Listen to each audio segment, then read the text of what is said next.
देखिए इस क्वेश्चन में हम लोग अब स्टार्ट करने वाले हैं वैसे मैट्रिसेस। जो मैट्रिसेस और डिटर्मिनेंट है वो श्रीवास्तव क्लासेस के मॉड्यूल्स के क्वेश्चंस का यहाँ पे हम लोग सेट लेके चलेंगे, ठीक है।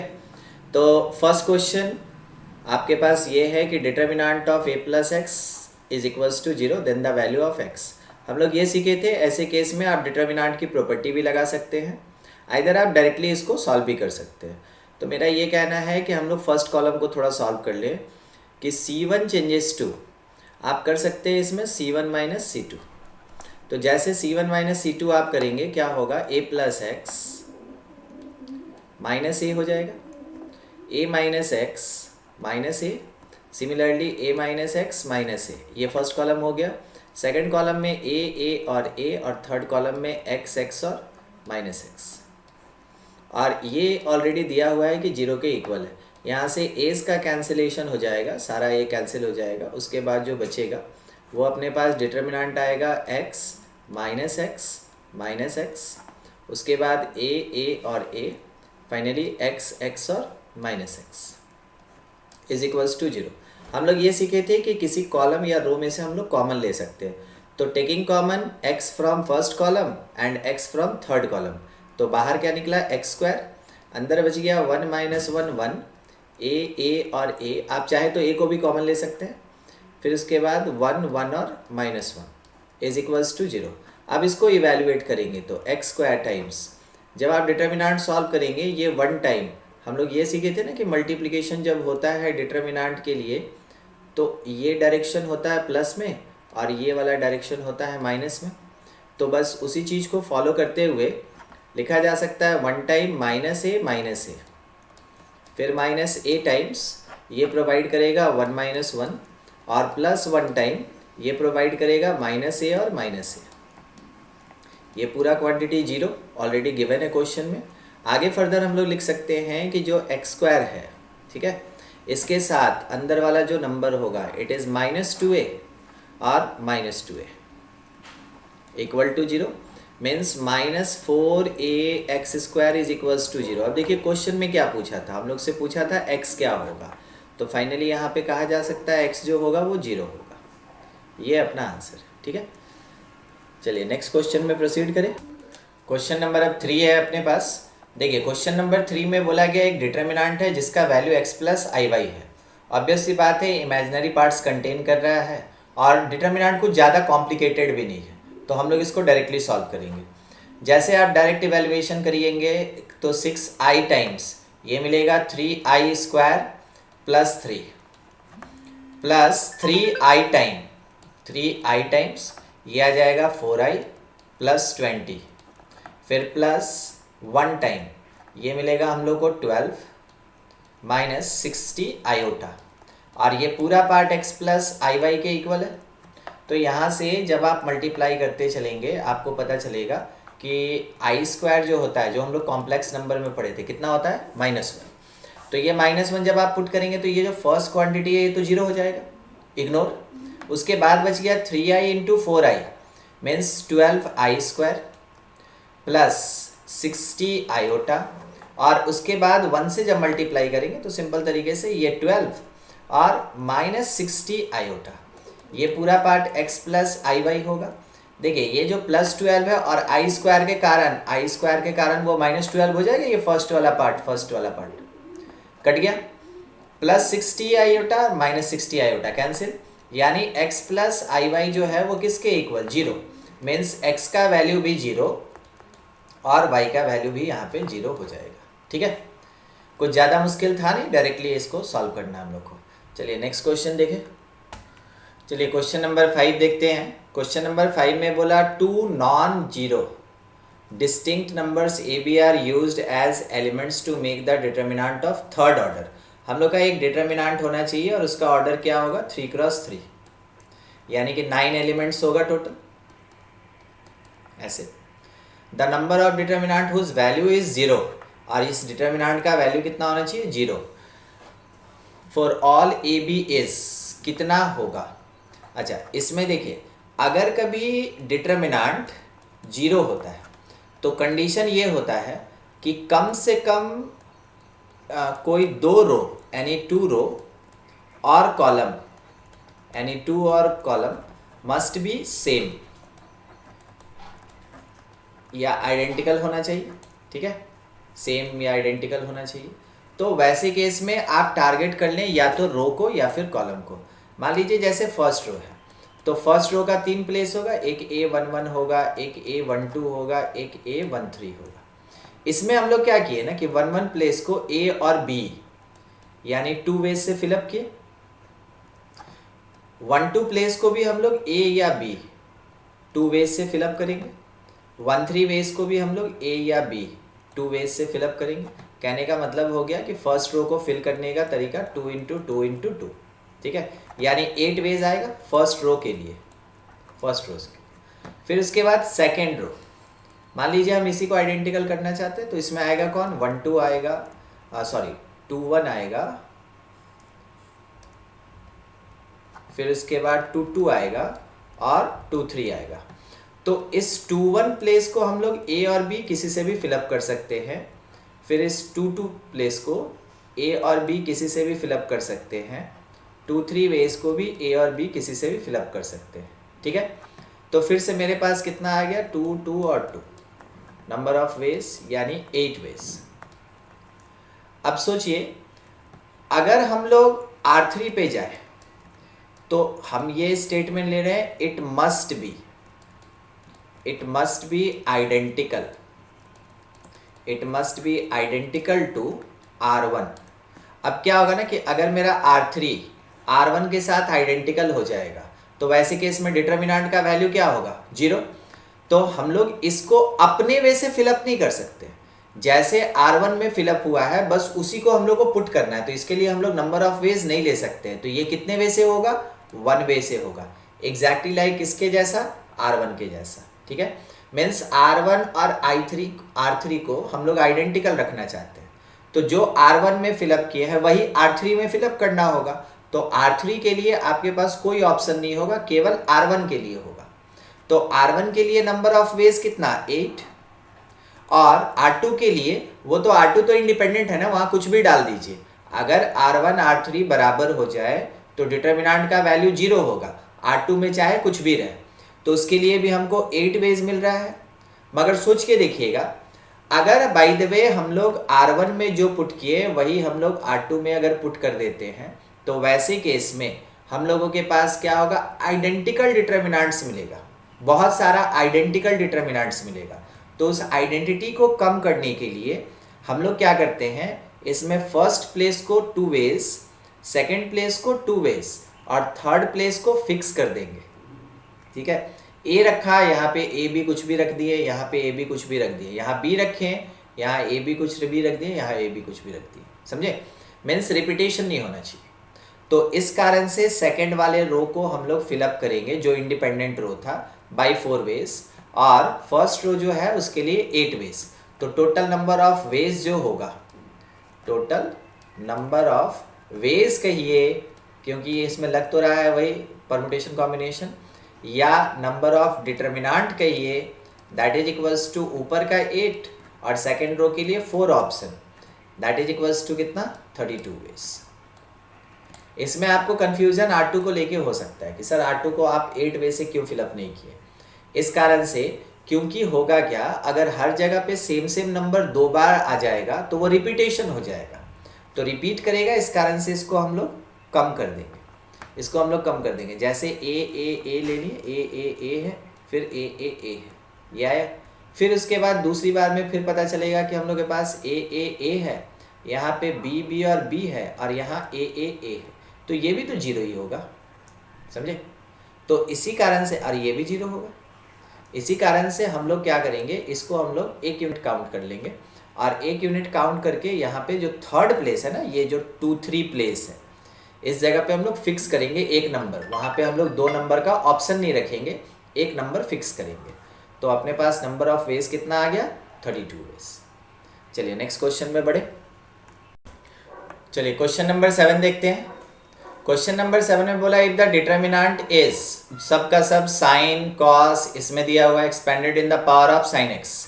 कहने का मतलब क्या हुआ ना कि जैसे cos 2x को आप लिख सकते हैं 1 - 2 sin² x, एग्जैक्टली वैसे ही आप cos 4x को क्या लिख सकते हैं कि ये आएगा 2 cos स्क्वायर 2x -1, और बाद में ये जो cos 2x है इसके प्लेस पे आपको पुट करना पड़ेगा 2 times 1 minus 2 sine square x whole power 2 -1। तो क्वेश्चन वाला यही कह रहा है कि अगर इस डिटर्मिनांट को हम लोग पावर ऑफ साइन x में एक्सपैंड करें, मतलब कि cos का टर्म आएगा तो उसको भी साइन में चेंज करना और साइन तो साइन में रहेगा ही, ठीक है। तो ये फॉर्मूलाज हम लोग यूज कर सकते हैं, मगर देखिए ये थोड़ा कॉम्प्लिकेटेड हो रहा है। तो अगर कॉम्प्लिकेटेड हो रहा है तो इसके लिए एक छोटा सा ट्रिक है। क्या ट्रिक है? आप अगर किसी भी प्लेस पे देखें ना, जैसे किसी भी प्लेस मीन्स थोड़ा हाईलाइट कर लेते हैं, जैसे ये cos 2x है, ये भी प्रोवाइड कर रहा है तो साइन का पावर 2 यानी इवन दे रहा है। cos 4x है, ये भी प्रोवाइड कर रहा है तो साइन का पावर 2 यानी इवन दे रहा है। कहने का मतलब जब कभी भी साइन का पावर आएगा तो वो क्या रहेगा? इवन पावर रहेगा। अगर इवन पावर रहेगा तो वैसे केस में कांस्टेंट के कैलकुलेशन के लिए आप इस इवन को अपने मिनिमम पे ले जा सकते हैं, ठीक है। तो आप कह सकते हैं कि सिंस मेंशन कर रहे हैं, कॉस दे रहे हैं, सिंस ईच टर्म एक्सपेंशन में each term contain even power of sine x, even power of sine x ये कंटेन कर रहा है, तो वैसे केस में therefore minimum value is constant number, ठीक है। दिखा रहे हैं आपको, ठीक है, वो चीज़ भी बताया जाएगा अभी। मतलब कि अगर मेरे पास हर एक टर्म साइन का पावर इवन कंटेन कर रहा है, जैसे लिखा है क्या 2 साइन स्क्वायर एक्स -1, तो अगर हम लोग इसका मिनिमम निकालना चाहेंगे तो उस समय इसको अपना वैल्यू सबसे कम देना पड़ेगा, ठीक है, सबसे कम। और साइन स्क्वायर का सबसे कम वैल्यू क्या होगा? 0। उस समय आपको साइन एक्स को क्या लेके चलना पड़ेगा? 0। समझे? कारण है कि पावर 2 है ना, तो वो नेगेटिव तो जा ही नहीं सकता है। तो पॉजिटिव अगर रहेगा तो सबसे मिनिमम वैल्यू क्या होगा? 0। जब आप 0 रखेंगे तो देखिए x का टर्म वैनिश हो जाएगा और केवल कौन बचेगा? कांस्टेंट। अब वापस क्वेश्चन में आइए, देखिए क्वेश्चन में बोला the constant term in this expansion, हमको कांस्टेंट चाहिए। तो यहाँ पे आप थोड़ा समझे इस बात को। फॉर कैलकुलेटिंग कांस्टेंट, ये चीज अलग कर दे थोड़ा, कांस्टेंट पुट हमको क्या करना होगा? x के जगह पे 0, या कहे तो आप पुट कर सकते हैं साइन x के जगह पे 0, एक ही बात, ठीक है। तो यहाँ पे कोई क्रॉस क्वेश्चन अगर बन रहा है कि सर क्यों आप साइन x को 0 ले लिए या x को 0 ले लिए, तो उसका ऑलरेडी एक्सप्लेनेशन यहाँ राइट साइड में अभी आपको दिया है। क्योंकि हर एक टर्म में साइन का पावर इवन हो रहा है, इस कारण से अगर हम x को एलिमिनेट करें तो x को एलिमिनेट करेंगे तो केवल हमको क्या मिलेगा? कांस्टेंट। उस समय हम लोगों को x के प्लेस पे क्या पुट करना होगा? 0, ठीक है। तो वो हम लोगों को क्या देगा? Minimum value. तो आप कह सकते हैं यहाँ पे कि जब x के जगह 0 पुट करेंगे तो जो डिटर्मिनांट है वो cos 0 1, फिर sin 0 0, cos 0 1, फिर sin 0 0, cos 0 1 है, cos 0 1 है, cos 0 1 1 और 1। हम लोग इसको एक्सपेंड करेंगे। तो इसको एक्सपेंड करने के लिए सिंपल फर्स्ट रो के अकॉर्डिंग 1 - 1, फिर 0 के लिए छोड़ दीजिए, प्लस 1 टाइम ये आएगा कितना? 0 - 1, यानी फाइनली मेरे पास -1 आया। तो -1 जो होगा वो इसके लिए कांस्टेंट टर्म क्या काम करेगा। आप ये काम कर सकते हैं दूसरे तरीके से भी, मगर वो काफ़ी लंबा था, जैसा आपको बताया गया था स्टार्टिंग में कि cos 2x के प्लेस पे आप पुट कर देंगे 1 - 2 साइन स्क्वायर x, और cos 4x के प्लेस पे आप पुट कर देंगे ये term 2 time 1 - 2 sine square x का होल स्क्वायर -1। मगर क्योंकि वो बहुत लंबा होगा, बहुत टाइम टेकिंग होगा, बनेगा जरूर मगर टाइम टेकिंग होगा, तो वैसे केस में शॉर्टकट करने के लिए एक ट्रिक ये कहता है कि आपको केवल अगर कांस्टेंट फिगर चाहिए तो आप x के जगह पे 0 पुट कर दीजिए। ये हर जगह एप्लीकेबल है, ये थ्योरी ऑफ इक्वेशन में भी है जिसको हम लोग क्वाड्रेटिक कहते हैं, और ये इस जगह पे भी डिटर्मिनेंट में। कभी भी आपको केवल कांस्टेंट निकालना है तो x के प्लेस पे 0 पुट करना है, ठीक है। तो ये क्वेश्चन हो गया। चलिए नेक्स्ट क्वेश्चन पे बढ़ते हैं।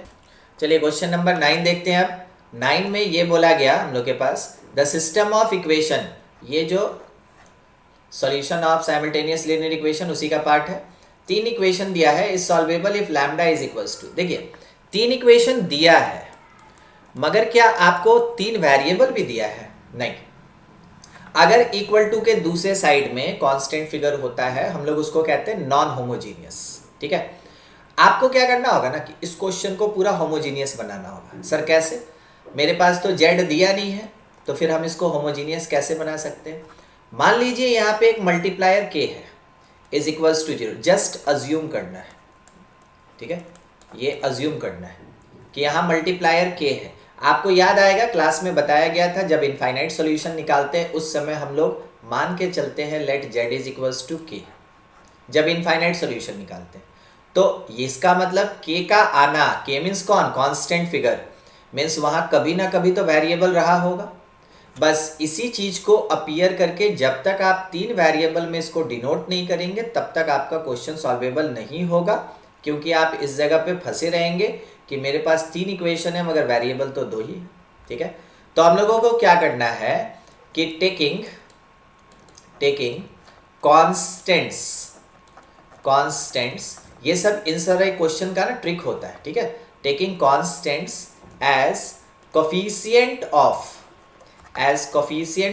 z, that means as the coefficient of variable, ठीक है। तो वैसे केस में आपका इक्वेशन हो जाएगा 2x प्लस 3y माइनस 8। आपको z या k लिखने का जरूरत नहीं है, बस वो आपके समझने के लिए था कि इस क्वेश्चन में क्या ट्रिक लगाएं कि क्वेश्चन आराम से सॉल्व हो जाए। उसके बिना क्वेश्चन सॉल्व करना थोड़ा मुश्किल हो जाता है। और यहाँ पे लैम्डा, इस प्लेस पे 1 मिनट, वो लैम्डा, यहाँ पे लैम्डा इज इक्वल्स टू 0। अब देखिए जब आप इस तरीके से देखिएगा ना तो ये होमोजीनियस है नहीं, but it is like homogeneous. ये होमोजीनियस सिस्टम की तरह है, it is not exactly homogeneous. तो अगर होमोजीनियस सिस्टम की तरह है तो हम लोग ये जानते हैं अगर कभी भी ये सॉल्वेबल होगा तो वैसे केस में इनफाइनाइट सॉल्यूशन वाला चीज सोचिएगा। सिंस इक्वेशंस आर सॉल्वेबल, अगर ये सॉल्वेबल होगा इसका मतलब ये हुआ कि जो डिटर्मिनेंट होगा किसका, 2 3 माइनस 8 7 माइनस 5 3 4 माइनस 6 लैम्डा, इसका वैल्यू 0 के इक्वल होगा। इसमें कोई कोई ये सोच रहा होगा, किसी के मन में ये डाउट आ रहा होगा कि सर जब आप पढ़ा रहे थे तो आप क्या बोले थे कि देखो जो कांस्टेंट फिगर है ना इसको राइट शिफ्ट करना, उसके बाद ही डिटर्मिनेंट में लेना, है ना। मगर यहाँ पे तो सर आप सबको लेफ्ट शिफ्ट करके यहाँ डिटर्मिनेंट में ले रहे हैं। 8 को आप -8 बना दिए, +3 ले लिए, प्लस लैम्डा ले लिए। तो देखिए उस समय बात किस चीज़ का होता था कि ये एग्जैक्टली कांस्टेंट था और आपके पास जेड भी प्रेजेंट था। तो आप 4 वेरिएबल तो ला नहीं सकते हैं, जब 3 दिया है तो चौथा हमेशा क्या होगा, कांस्टेंट होगा। मगर यहाँ पे क्योंकि आप 8 को वेरिएबल का कोफिशिएंट बना रहे हैं और वेरिएबल्स हमेशा इक्वल टू के लेफ्ट साइड रहता है, इस चीज़ को ध्यान में रख के इसको हम लोग लेफ्ट शिफ्ट करने के बाद डिटर्मिनेंट लेंगे। उसके बाद सॉल्व किया जाए तो आएगा क्या, 2 times it is -5 lambda plus 18 -3 times ये हो जाएगा 7 लैम्डा -12 -8 टाइम्स ये आएगा -42 प्लस 20 और ये पूरा क्वांटिटी 0 के इक्वल। कहने का मतलब -10 लैम्डा, कांस्टेंट फिगर रखिए, -21 लैम्डा, ये दोनों एक साथ कांस्टेंट में आ गया। फर्स्ट टर्म का 36, सेकंड का फिर 36 और थर्ड वाले में ये कितना हो रहा है, -22 इंटू 8, तो 22 8 176, तो कितना आ गया प्लस का 176 इज इक्वल्स टू 0। यहाँ से जब हम लोग इसको फर्दर सॉल्व करेंगे तो -31 lambda is equals to negative में 6 3 टाइम में 18 1, फिर 7 3 10 4 14 1, ये 248। तो lambda is equals to 248 by 31 कितने टाइम में जाएगा, 8 टाइम्स में कैंसिल होगा। मीन्स लैम्डा का वैल्यू क्या आ गया, 8 आ गया। देख लीजिए जो ऑप्शन है वो अपना टिक कर लेंगे हम लोग, ठीक है। समझ में आया इस क्वेश्चन में क्या करना है। तो थ्योरी अपनी जगह पे है, मगर क्वेश्चन प्रैक्टिस इसीलिए जरूरी है क्योंकि कोई कोई क्वेश्चन अपना एक कॉन्सेप्ट रखता है, अपना एक ट्रिक रखता है। उसको जब तक आप आइडेंटिफाई नहीं करेंगे ना, उस टाइप का क्वेश्चन नहीं बनेगा, ठीक है। चलिए ठीक है, नेक्स्ट क्वेश्चन पे आगे बढ़ते हैं। चलिए क्वेश्चन नंबर 11। क्वेश्चन नंबर 11 कह रहा है कि जेड मीन्स वही कॉम्प्लेक्स नंबर, एक कॉम्प्लेक्स फॉर्म में डिटर्मिनेंट दिया है, देन बोथ रियल जेड, ये 4 ऑप्शन है। तो मेरा क्या बोलना है कि पहले हम लोग डिटर्मिनेंट सॉल्व कर लेते हैं, बाद में देखते हैं कि कौन सा ऑप्शन उसको सूट करेगा, ठीक है। क्योंकि ऑप्शन के अकॉर्डिंग क्वेश्चन कहाँ सॉल्व करना होता है, वो सॉल्व करना होता है मल्टीपल करेक्ट में।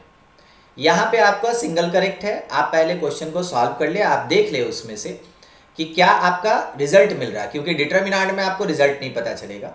बाद में आप उसको सॉल्व कीजिए और चेक कीजिए कि कौन सा ऑप्शन करेक्ट हो रहा है, ठीक है। तो हम लोगों के पास जैसा दिख रहा है उस हिसाब से हम लोग सबसे पहले क्या करेंगे ना कि डिटर्मिनेंट को सॉल्व करेंगे। तो 2 प्लस थोड़ा लंबा जाएगा, कोई बात नहीं, अब डिटर्मिनेंट है तो ये तो जाता ही है। मल्टीप्लाई कर रहे हैं 12 आयोटा माइनस 3 आयोटा स्क्वायर, फिर ये दोनों मल्टीप्लाई होगा तो प्लस 10 आयोटा और प्लस 15 आयोटा स्क्वायर, ये हो गया। फिर minus 2 minus 3 iota times multiplication होगा 8i से 4 माइनस आयोटा, तो 32 आयोटा माइनस 8 आयोटा स्क्वायर, और फिर प्लस 10 आयोटा और माइनस 25 आयोटा स्क्वायर, दो टर्म हो गया। लास्टली अपने पास है प्लस में 4 प्लस आयोटा, इसके लिए बात कर रहे हैं हम लोग, कौन सा प्लेस है ये, 1 3 प्लेस। उसके लिए सिंपल मल्टीप्लिकेशन किया जाए तो 16 आयोटा प्लस 24 आयोटा स्क्वायर, ये आ गया, और फिर माइनस 3, तो माइनस 6 आयोटा और प्लस 15 आयोटा स्क्वायर, ठीक है। देखिए थोड़ा सा लंबा कैलकुलेशन है, आप एक बार जरूर अच्छे से चेक कर लें। बाय द वे अगर मेरा कहीं मिस्टेक हो गया है आप उसको ठीक कर लीजिएगा, हाँ। ये दोनों आपस में सॉल्वेबल होगा, हम लोग को पता है आयोटा स्क्वायर क्या होता है, -1। तो ये हो गया +3 और ये हो गया -15, तो -12 और 10 प्लस 22 आयोटा। उसके बाद -2 माइनस 3 आयोटा टाइम्स, फिर से 8 आयोटा स्क्वायर है तो +8 और 25 आयोटा स्क्वायर है तो +25, 8 प्लस 25 कितना, 33 और 10 प्लस 32 42 आयोटा, नंबर्स भी बहुत बड़ा बड़ा आ रहा है। उसके बाद प्लस 4 प्लस आयोटा, ये ऐसा, और इस जगह पे 24 आयोटा स्क्वायर मीन्स -24 और -25 इट इज -39, और 16 माइनस 6 मीन्स 10 आयोटा, ठीक है। हम लोग इसको सॉल्व कर लेंगे, वाकई में ये काफ़ी बड़ा है। मल्टीप्लाई अब करना तो है, कर लेते हैं। तो कितना आएगा, -12 प्लस 44। इसका एक अल्टरनेटिव प्रोसेस भी है मेरे पास, वो हम आपको बताएंगे, ठीक है। अभी देख लेते हैं हम लोग क्वेश्चन को। +24 सॉरी 44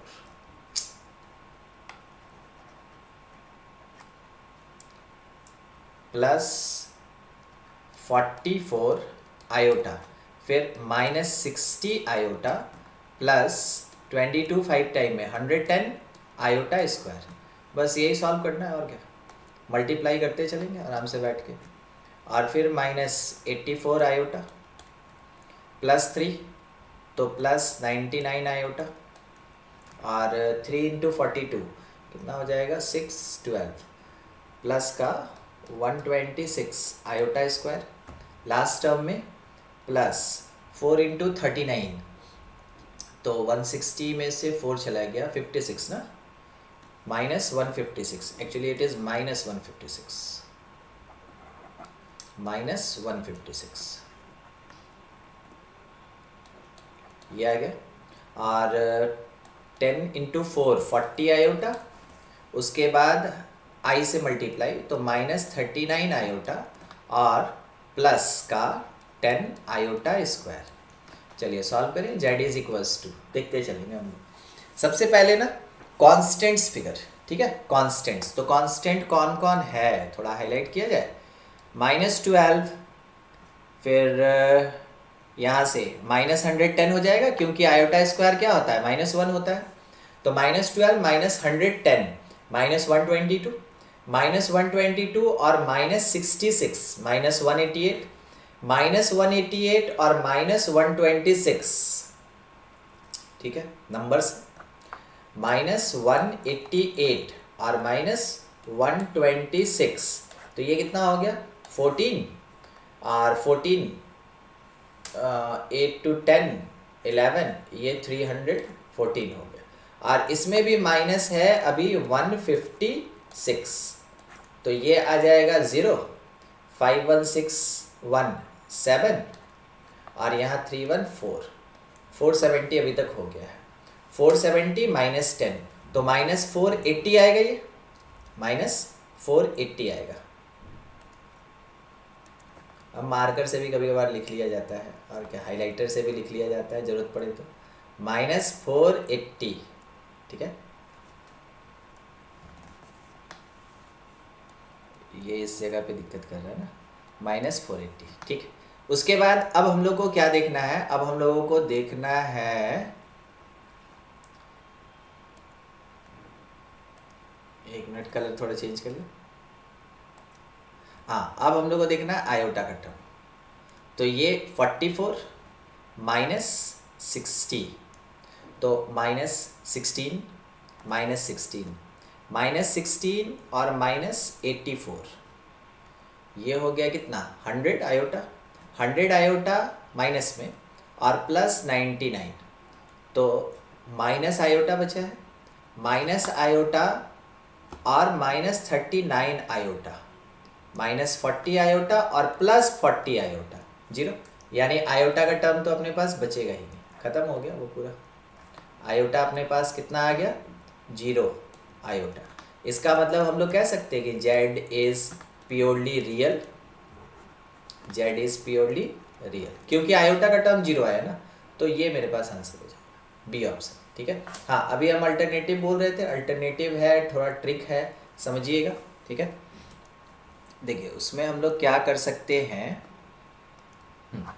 कलर चेंज, हम लोग के पास z दिया ना, तो एक चांस लेना पड़ता है z का बार, z बार जब आप निकालेंगे तो 2 - 5 आयोटा, फिर 2 + 3 आयोटा, और लास्टली अपने पास 4 - आयोटा, ये आ जाएगा, ठीक है, ये हो गया। और -8 आयोटा, फिर -3 आयोटा और +5 आयोटा, उसके बाद 2 + 5 आयोटा, फिर 2 - 3 आयोटा और 4 - आयोटा, ये आ गया। अगर आप z के साथ z बार को ऐड कर देते हैं, ठीक है, तो आप ध्यान से देखिए क्या होगा कि दोनों डिटर्मिनेंट आपस में ऐड हो रहा है, तो अगर रिस्पेक्टिव प्लेसेस ऐड होके 0 हो गया, तो इसका मतलब z जो है वो नेगेटिव z बार के इक्वल है। एक मिनट, इसको एक बार कर ले। हाँ, ये डिटर्मिनेंट है, हाँ डिटर्मिनेंट में एक्चुअली में जो दिखाना था, नंबर्स देखिएगा क्या हुआ, यहाँ पे 2 - 5 आयोटा, यहाँ आ गया 2 + 5 आयोटा। अगर आप इसको ठीक से चेक करेंगे ना, तो आपको पता चलेगा कि Z1 का जो R1 था, थोड़ा एक्सप्लेन कर रहे हैं, वो Z बार का R3 बन गया, और जो Z का R3 था वो Z बार का R1 बन गया, यानी R1 R3 एक्सचेंज, यानी Z जो होगा दैट इज इक्वल्स टू, ठीक है, आप कह सकते हैं ये Z बार, क्योंकि 1/3 में एक्सचेंज हो रहा है ना, तो नेगेटिव तो जाएगा ही नहीं, तो Z जो होगा वो Z बार के बराबर, इसका मतलब Z मेरे पास कैसा है, प्योरली रियल है, प्योरली रियल, समझे। तो ये कॉम्प्लेक्स का कॉन्सेप्ट लगा के बाय द ट्रिक आप इसको सॉल्व कर सकते हैं, और अगर बाय द वे ट्रिक नहीं आया उस समय, तो आप इस तरीके से भी डायरेक्टली बना सकते हैं। बस क्या होता है ना कि कोई क्वेश्चन अगर ट्रिकी होता है और आप उसमें ट्रिक नहीं लगाते हैं, तो वो थोड़ा लेंदी जाता है, टाइम टेकन होता है, बनता तो है, ठीक है, क्वेश्चन बनेगा, आप पूरा साल 2 साल मेहनत किए हैं तो क्वेश्चन बनेगा, वो आपको आता है। मगर क्या होता है कि कभी कभार क्वेश्चन जल्दी बनता है बाय द ट्रिक, और अगर डायरेक्ट इवेलुएट कीजिएगा तो वो थोड़ा लंबा जाएगा, और कुछ नहीं, ठीक है। चलिए नेक्स्ट क्वेश्चन में आगे बढ़े। देखिए क्वेश्चन नंबर 13, 13 का स्टेटमेंट है कि कोई एक फंक्शन है जो डिटर्मिनेंट फॉर्म में है, देन f27 का वैल्यू क्या होगा। ठीक है, तो हम लोगों को क्या करना है ना कि क्वेश्चन के अकॉर्डिंग सिंपल डिटर्मिनेंट को एक्सपेंड करना है और x की जगह 27 पुट करना है। दूसरा, आप डायरेक्ट उसके प्लेस पे 27 पुट करके डिटर्मिनेंट सॉल्व कर सकते हैं, आपकी मर्जी। तो नंबर्स को थोड़ा सा, क्योंकि 27 2 डिजिट का नंबर है ना, ये बड़ा हो जाएगा, मीन्स कॉम्प्लिकेटेड हो जाएगा। तो उसको हल्का करने के लिए आप क्या कीजिए, कुछ प्रॉपर्टी लगा के डिटर्मिनेंट को हल्का कर लीजिए। ठीक है, यूज प्रॉपर्टीज। यहाँ पे बस एक ही आपके लिए सजेशन है कि आप प्रॉपर्टी यूज करके डिटर्मिनेंट को थोड़ा हल्का कर लें। तो f x is equals to, ध्यान से देखिए, आपका जो सेकेंड कॉलम है, सेकेंड कॉलम में से क्या आपको x कॉमन आता हुआ दिख रहा है, ये आ गया। ठीक है, उसके बाद और देखिए थर्ड रो में से आपको x माइनस 1 कॉमन आता हुआ दिख रहा है, यहाँ से भी x माइनस 1 आ जाएगा। ठीक है, तो हम लोग ऐसे ना ढूंढ ढूंढ के बस कॉमन निकाल लेंगे। तो मेरे पास सेकेंड कॉलम में से x आया और जो थर्ड रो था उसमें से x माइनस 1 आया। फिर बाद में देखेंगे अगर कुछ आएगा तो लिख लिया जाएगा। 1 2x और यहाँ बच गया 3x, ये x, फिर ये 1 हो गया x माइनस 1 और यहाँ पे x माइनस 2 ओनली, यहाँ से x प्लस 1, फिर x इंटू एक्स प्लस 1 और उसके बाद x इंटू एक्स प्लस 1। तो देखिए फिर मिल गया ना हम लोग को कि हम लोग का जो थर्ड कॉलम है, ठीक है, उस थर्ड कॉलम में हम लोगों को x प्लस 1 कॉमन आता हुआ दिख रहा है, x प्लस 1, इसको कॉमन निकालेंगे थर्ड कॉलम से। मीन्स बाय द प्रॉपर्टी आप इसको जितना हल्का करना चाहें कर लीजिए, क्योंकि एक्सपेंशन कर देंगे डायरेक्ट तो वो थोड़ा कॉम्प्लिकेटेड हो जाएगा। x प्लस 1 थर्ड कॉलम में से कॉमन आने के बाद डिटर्मिनेंट बचेगा 1 1 1, फिर 2x x माइनस 1 x, फिर 3x x माइनस 2 x। यहाँ पे आप जीरोज लाना चाहते हैं जीरोज ला सकते हैं, अदरवाइज डायरेक्ट एक्सपेंड करना है कर दीजिए, कोई बात नहीं। ठीक है, तो डायरेक्ट एक्सपेंड किया जाए, आप और अभी प्रॉपर्टी यूज़ कर सकते हैं चाहे तो, मगर अब थोड़ा हल्का हो गया है तो किया जा सकता है, ये कोई ज़्यादा कॉम्प्लिकेटेड है नहीं। तो डायरेक्टली सॉल्व करते हैं। 1 टाइम क्या मिलेगा, एक्स स्क्वायर माइनस एक्स और minus x square plus 2x, ये हो गया। फिर -1 टाइम, -1 टाइम हम लोग को मिलेगा 2x square minus 3x square, ये हो गया। फिर +1 टाइम हम लोगों को मिलेगा 2x स्क्वायर माइनस 4x और minus 3x square plus 3x, ये आ जाएगा। जब आप इसको सॉल्व करेंगे तो f x is equals to x into x square minus 1 के साथ यहाँ पे देखिए एक्स स्क्वायर कट गया, सिंपल x बच गया। फिर इस प्लेस से 2x square minus 3x square, तो ये माइनस लगा के प्लस का x स्क्वायर, इस प्लेस से minus x square minus x, minus x square minus x, लीजिए ये तो ख़त्म हो गया पूरा। ख़त्म होना मतलब कि एफ एक्स आपके पास तो 0 आ गया। ठीक है, एफ एक्स अगर आपके पास 0 आ गया तो वैसे केस में आपका जो F27 होगा तो x है ही नहीं कि हम कहीं पुट करें, इस कारण से उसका वैल्यू भी क्या होगा, 0 होगा। ये फर्स्ट ऑप्शन आपका करेक्ट होगा।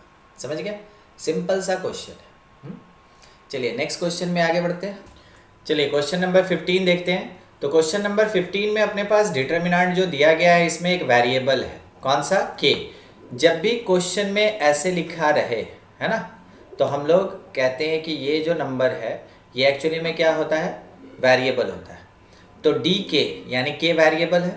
और ऐसे केस में जब क्वेश्चन में हमसे डिमांड किया समेशन, तो समेशन डिमांड करने का मतलब क्या हो गया कि समेशन 1 हम लोग ऑलरेडी पढ़े थे, n होता है। समेशन के अगर रहेगा तो इसको हम लोग क्या लिखते हैं, n इंटू एन प्लस 1/2।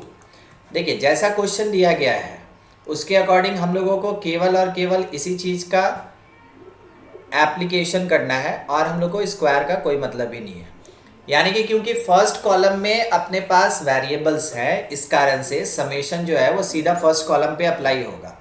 तो लिखा जा सकता है कि समेशन डी के जो होगा is equals to summation 1 means n, summation 2k means n into n plus 1, summation 2k minus 1 यानी n into n plus one minus 1 का समेशन n हो जाएगा।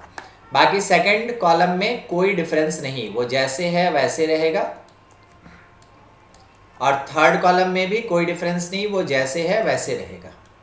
ये हो गया। अब इसके बाद हम लोगों को क्या करना है, क्योंकि समेशन तो ऑलरेडी अप्लाइड है, अब इस डिटर्मिनेंट को जहां तक हो सके हम लोग को थोड़ा छोटा करना, फिर उसके बाद एक्सपैंड कर देना है। ठीक है, तो देखिए अगर C1 को हम लोग चेंज करें ऐसे कि C1 माइनस C2, तो ये काफ़ी हद तक सॉल्वेबल है। तो उस समय डिटर्मिनेंट का वैल्यू n माइनस एन हम लोगों को कितना मिल गया, 0। फिर n square plus n minus ये तो -2, और फिर उसके बाद n square plus n minus n square ये 0। फिर है सेकंड कॉलम में n square plus n plus 2, second column में तो कोई चेंज ही नहीं होगा ना। फिर ये n है, n स्क्वायर प्लस n है, और n square plus n plus 2 है। अब हम लोग को क्या करना है, इसको एक्सपैंड करना है, तो एक्सपैंड करेंगे अलॉन्ग फर्स्ट कॉलम, यानी कि 2 टाइम्स हम लोगों को मिलेगा n से इसका multiplication n cube plus n square plus 2n और माइनस n क्यूब। तो n क्यूब कैंसिल, और ये वैल्यू किसका है, ये वैल्यू समेशन डीके का है। कितना है, 2 times n square plus 2n, और देखिए क्वेश्चन में ये प्रोवाइडेड है कि ये 48 होगा, तो this part is equals to 48। थोड़ा सॉल्व किए तो n square plus 2n is equals to 24, यानी n into n plus 2 that is equals to 24 को लिखा जा सकता है 4 इंटू 6। सिंपल इक्वेट कीजिए, यहाँ से आपको n का वैल्यू क्या मिल गया, 4। ये अपना आंसर 4 जहाँ है जिस ऑप्शन में वो आंसर है। ठीक है, चलिए नेक्स्ट क्वेश्चन में आगे बढ़े हम लोग। चलिए क्वेश्चन नंबर 19 में क्या है कि अपने पास f x is equals to एक डिटर्मिनेंट दिया, then the value of integration minus पाई/2 से पाई/2 एफ एक्स क्या होगा। एक्चुअली में इंटीग्रेशन का एक रूल होता है, देखिए जब कभी भी आपको लोअर और अपर लिमिट का मैग्नीट्यूड सेम दिखे और साइन अपोजिट, तो एक प्रॉपर्टी आपको जरूर यूज करना चाहिए। मतलब ये होता है कि ऐसा अगर रहता है लिखा हुआ डेफिनेट इंटीग्रेशन, तो उस प्रॉपर्टी पे हम लोग सबसे पहले डील करते हैं। ठीक है, वो ये होता है कि this part is equals to 0 अगर आपका एफ एक्स ऑड फंक्शन है तब। ये डेफिनेट इंटीग्रेशन का प्रॉपर्टी है, और ये 2 टाइम्स इंटीग्रेशन 0 से लिमिट तक होगा एफ एक्स डी एक्स। अगर आपका function F x even function है तो। क्लास 11 में जब आप फंक्शन पढ़ रहे थे आपको बताया गया था, अगर F of minus x F x के इक्वल होगा तो हम लोग फंक्शन को इवन फंक्शन कहते हैं। अगर F of minus x minus F x के इक्वल होगा तो हम लोग इसको ऑड फंक्शन कहते हैं। ठीक है, बस इसी कॉन्सेप्ट को यहाँ पे यूज़ करना है, क्योंकि लिमिट जो है वो इंडिकेट करके दे रहा है कि ये इवन ऑड के तरीके से बनेगा। तो हम लोग क्या करते हैं ना कि सबसे पहले एफ ऑफ माइनस एक्स, मतलब जिस जिस प्लेसेस पे एक्स है वहाँ माइनस एक्स पुट कर देंगे। ठीक है, तो जैसे हम लोग माइनस एक्स पुट करेंगे तो ये फर्स्ट वाला बन जाएगा कितना, माइनस एक्स, सेकेंड वाला बन जाएगा माइनस साइन एक्स, थर्ड वाला हो जाएगा कितना, minus ten x. Cos of minus x cos x होता है, माइनस एक्स का स्क्वायर एक्स स्क्वायर होता है, ये 1 होता है, और यहाँ पे ई का एक्स स्क्वायर ही रह जाएगा, यहाँ पे ये sine x minus sine x बन जाएगा, और ये 2 का 2 ही रह जाएगा। ठीक है, ऐसा है। तो इस जगह पे आप चाहें तो एक नेगेटिव कॉमन ले सकते हैं, x sine x tan x. ठीक है, जहाँ जहाँ था। फिर उसके बाद cos x x square 1 e to the power x square, उसके बाद साइन एक्स 2, ये हो गया। तो यहाँ पे अगर आप देखेंगे ना तो ये माइनस एफ एक्स के इक्वल हो जाएगा, यानी डिक्लेयर हो गया कि फंक्शन एफ एक्स मेरा कैसा है, ऑड फंक्शन। अगर ये ऑड फंक्शन है तो वैसे केस में हम लोगों को लिखना होगा कि इंटीग्रेशन माइनस पाई/2 से पाई/2 एफ एक्स, इसका वैल्यू क्या होगा, 0। ठीक है, एक जगह पे थोड़ा सा दिक्कत लग रहा है, दिखा रहे हैं, देखिए ये वाला, ये जो है ना ये नेगेटिव रख रहा है, मगर इसको नेगेटिव नहीं रखना चाहिए। इसका मतलब क्वेश्चन में शायद कोई मिसप्रिंट होगा, यहाँ पे मे बी साइन स्क्वायर होना चाहिए था, ठीक है, साइन स्क्वायर, तब जाके ये साइन स्क्वायर एक्स होगा, तब जाके ये सही होगा। समझ गए? तो ये सब क्वेश्चन ऐसे सेट ही होता है कि हाँ ये ट्रिक पे, कॉन्सेप्ट पे डायरेक्ट बन जाएगा, ज़्यादा आपको लेंदी नहीं करना है, क्योंकि जहाँ भी अलजेब्रा और ट्रिग्नोमेट्री एक साथ आ गया वो क्वेश्चन कॉम्प्लिकेटेड हो जाता है। ठीक है, तो चलिए समझ गए होंगे ये क्वेश्चन कैसा है, किस तरीके से सॉल्व करना है। नेक्स्ट क्वेश्चन पे प्रोसीड करते हैं। चलिए देखते हैं क्वेश्चन नंबर 21 में एक मैट्रिक्स ए दिया, एक मैट्रिक्स बी दिया, और दोनों कितना 3x3 का। सिंपल पूछा है a प्लस बी। हम लोग कॉन्सेप्ट पढ़े थे कि अगर matrix A I J m cross n order का होता है, और b अगर बी आई जे है और m क्रॉस n ऑर्डर का होता है, तो जब a प्लस बी कैलकुलेट करते हैं तो रिस्पेक्टिव प्लेस के एलिमेंट्स जो होंगे, यानी ए आई जे और बी आई जे, वो ऐड हो जाएंगे। बस इसी कॉन्सेप्ट से आप डायरेक्ट निकाल सकते हैं a प्लस बी। एलिमेंट्स को ऐड करते चलेंगे, 1 + 0 ऐसे 1 आ गया, -2 -2 -4 4 4 8, फिर उसके बाद ये वाला इसके साथ ऐड होगा 3 3 3 6 2 2 4 3 -1 2 1 1 2 5 5 10। ये आपका आंसर होगा। ठीक है, इसमें कुछ करना ही नहीं था। चलिए नेक्स्ट क्वेश्चन देखा जाए, हल्का क्वेश्चन था ये। देखिए क्वेश्चन नंबर 23 में A and B are skew symmetric matrices of order n, then A plus B skew, A plus B symmetric, A plus B diagonal, A plus B 0। ये तो आप डायरेक्ट कह सकते हैं कि ये स्क्यू होगा, क्योंकि ऐड और सब्ट्रैक्ट करने से ना नेचर कभी चेंज नहीं करता है। फिर भी अगर हम लोग चेक करना चाहें तो देखिए, स्क्यू सिमेट्रिक में एक कंडीशन ये होता है, स्क्यू सिमेट्रिक में, कि जो मैट्रिक्स का ट्रांसपोज होता है वो नेगेटिव ऑफ मैट्रिक्स के बराबर। जब स्क्यू सिमेट्रिक पढ़ाया जा रहा था उस समय आपको ये बताया गया था, मैट्रिक्स का ट्रांसपोज नेगेटिव मैट्रिक्स के इक्वल होता है। तो हम लोग क्या करेंगे ना कि a प्लस बी का एक बार ट्रांसपोज करेंगे। जैसे ट्रांसपोज करेंगे तो ये a ट्रांसपोज और प्लस b ट्रांसपोज ऐसे टूटेगा by the property of transpose. a transpose, क्योंकि क्वेश्चन में ये बोला गया ना कि a कैसा है, स्क्यू सिमेट्रिक मैट्रिक्स है, तो माइनस a। b कैसा है, स्क्यू सिमेट्रिक, तो माइनस b, यानी negative of a plus B आया। तो देखिए, किसी मैट्रिक्स का ट्रांसपोज अगर नेगेटिव ऑफ मैट्रिक्स होता है, यानी कि जो मैट्रिक्स है a plus B, that is skew symmetric, it is skew symmetric. काफ़ी हल्का क्वेश्चन था। ठीक है, चलिए नेक्स्ट क्वेश्चन पे आगे प्रोसीड कर। क्वेश्चन नंबर 27 नंबर क्वेश्चन जो है वो, इसमें जैसे एक मैट्रिक्स दिया हुआ है हम लोगों को 0 F G ये प्रोवाइडेड। अच्छा, इसको देख के ही तो पता चल रहा है कि ये डायरेक्ट स्क्यू सिमेट्रिक होगा। स्क्यू सिमेट्रिक में हम लोग क्या पढ़े थे, ए आई जे जो होगा वो नेगेटिव ए जे आई के इक्वल होगा। ठीक है, बस इसी चीज़ को अप्लाई कर देना है, तो ये स्क्यू सिमेट्रिक हो गया। हाँ, ज़्यादा कुछ नहीं करना। देखिए क्वेश्चन नंबर 35 जो है, इस क्वेश्चन में एफ अल्फा एक मैट्रिक्स है, जी बीटा एक मैट्रिक्स है जो अल्फा और बीटा में डिफाइंड है। हम लोग से पूछा ये, अच्छा ये तो डायरेक्ट प्रॉपर्टी पे है ना। हम लोग इन्वर्स के प्रॉपर्टी में पढ़े थे कि ए बी का होल इन्वर्स जो होगा वो B inverse into A inverse के इक्वल होता है। बस डायरेक्ट लगा देना है। कौन सा ऑप्शन हो सकता है इसमें, ये डी ऑप्शन। ठीक है, डायरेक्टली कुछ सॉल्व करने का जरूरत नहीं है। चलिए नेक्स्ट क्वेश्चन, क्वेश्चन नंबर 37 बोला गया है B is non singular matrix and A is a square matrix, then determinant of B inverse A B is equals to. हम लोग डिटर्मिनेंट की प्रॉपर्टी में पढ़े थे कि अगर डिटर्मिनेंट ए इंटू बी होता है तो अलग अलग आप determinant A into determinant B लिख सकते हैं। बस इसी कॉन्सेप्ट को यूज़ करेंगे। जैसा क्वेश्चन बोल रहा है determinant of B inverse into A into B, तो आप इसमें अलग अलग कर दे, determinant B inverse into determinant A into determinant B.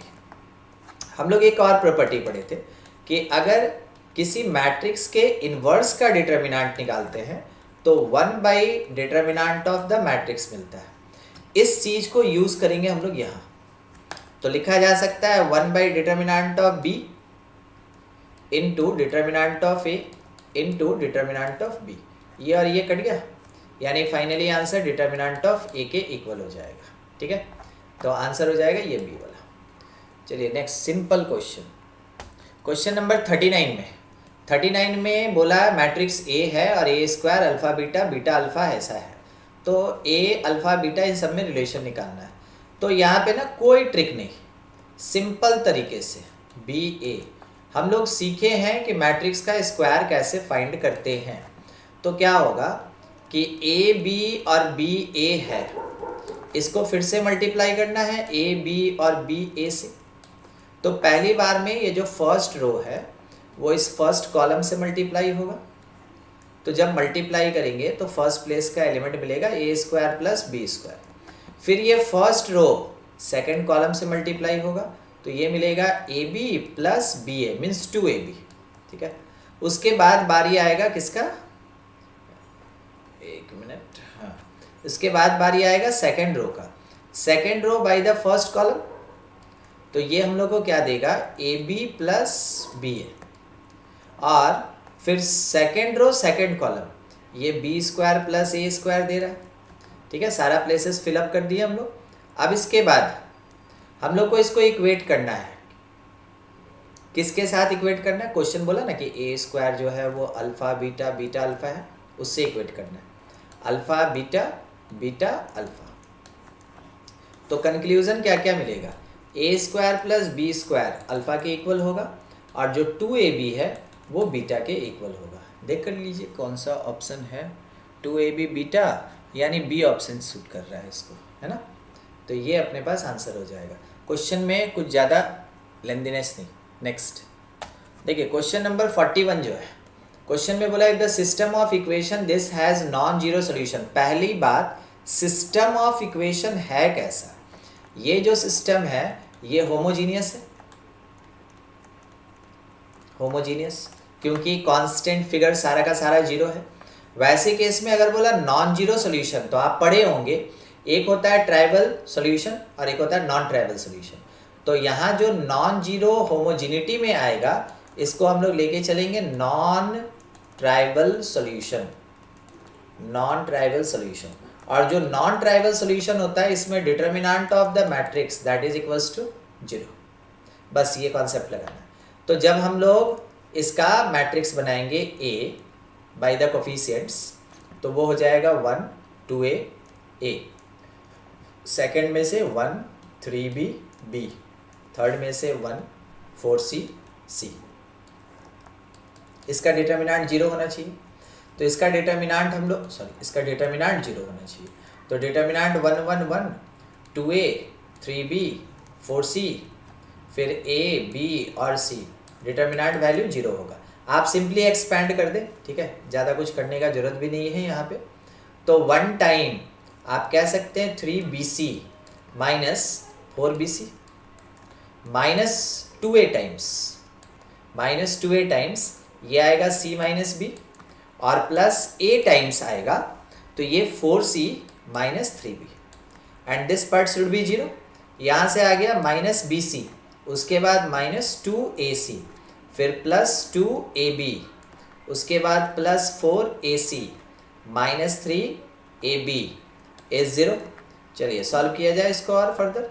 पहले ab देख लेते हैं, तो माइनस ab बचा, फिर उसके बाद bc माइनस bc आया, फिर ac, तो देखिए प्लस 2ac आ रहा है इक्वल्स टू 0।